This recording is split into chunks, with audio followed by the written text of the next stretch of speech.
Nanti Bapak Ketua Harian Partai Golkar, yang saya hormati Bapak Ibu anggota fraksi Partai Golkar DPRD Kabupaten Sumba Timur, Bapak-bapak tokoh masyarakat di Kampung Reti Ahu, di Kelurahan Wangga ini dan sekitarnya. Butuh waktu 1 tahun dulu untuk berhenti dari PNS. Ya kalau dada tidak kuat, tidak terbalik, itu sudah ya.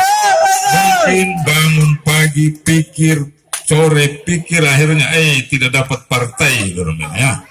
Padahal ini partai ada banyak-banyak, sebetulnya tinggal diambil. Semangatnya apa? Namanya pemilihan. Masyarakat harus dikasih pilihan.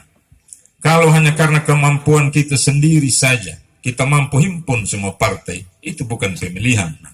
Itu kita sudah menunjuk diri kita sendiri untuk jadi bupati, wakil bupati.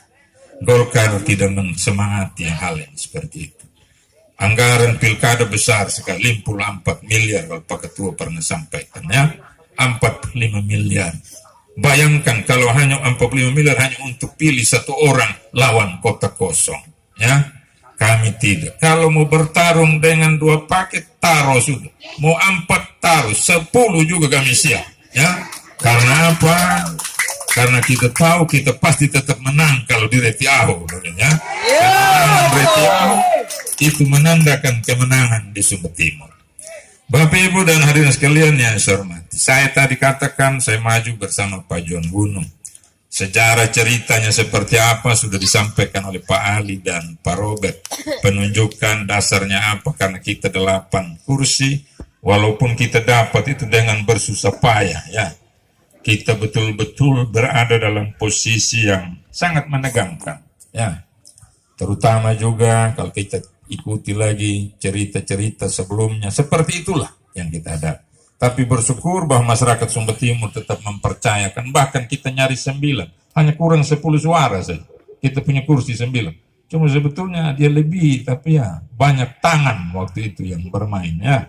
Kami ini tangan kurang lincah, jadi tidak bisa. Ya sudah, kita aminkan saja 8. 8 kursi itulah yang menjadi modal kami.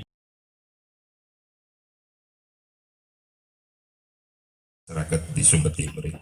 Bapak Ibu dan hadirin sekalian, terkait dengan apa yang akan kami lakukan bersama Pak John, seperti itu juga yang tadi saya sampaikan ya, yang juga tersampaikan oleh orang muda yang mewakili para pemuda di Kampung Reti Ahu di sini. Persoalan bagaimana mengapa dia melekat di kelurahan? Kenapa tidak di dinas? Kami juga punya perangkat yang mengurus itu. Kalau melekat di dinas, proses untuk mendapatkannya itu cukup panjang. Harus berbadan hukum, harus lapor di pengadilan, harus lapor ke Subangpol. Bayangkan kalau setiap masyarakat harus mengakses syarat-syarat itu untuk mendapatkannya. Bisa tahu itu desa punya tempat, ya. Mungkin nama desanya juga tidak tahu, ya. Apalagi dia punya tempat. Butuh waktu lama untuk bagaimana bisa berbicara tentang program kebijakan yang mau dilakukan di wilayah itu. Dan untuk itu butuh juga waktu yang lama untuk menyusun rencana kerja, sekiranya akan menyusun itu.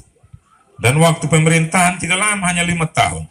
Kalau 1 tahun, 2 tahun untuk kenal ini wilayah, tahun ketiga baru mulai rancang program, tahun keempat baru mulai kerja, tahun kelima sudah pilkada lah. Ya, siap pilkada, kapan kita dapat? Ya, jadi saya punya bapak mama di sini. Saya katakan bahwa ya kami paket ULP YHW, paket yang sudah mengenal tempat ini. Dan kalau kita katakan apa yang akan dibuat, cerita pengalaman pekerjaan itu sudah menjadi bukti untuk bagaimana kami layak dipercaya oleh saya punya bapak mama di sini.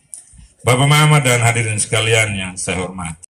Yang saya hormati, ini saja yang bisa saya sampaikan. Mohon maaf jika ada hal yang kurang berkenan.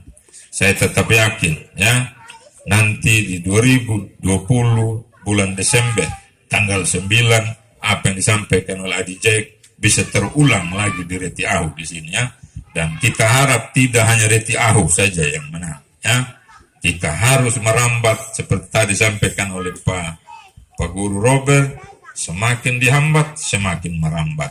Ya, Di politik hal seperti itu biasa. Tetap yang menentukan adalah warga masyarakat yang tahu apa yang terjadi sebenarnya di dalam kita berpolitik di daerah ini. Demikian yang saya sampaikan. Sekian dan terima kasih. Salam buat kita.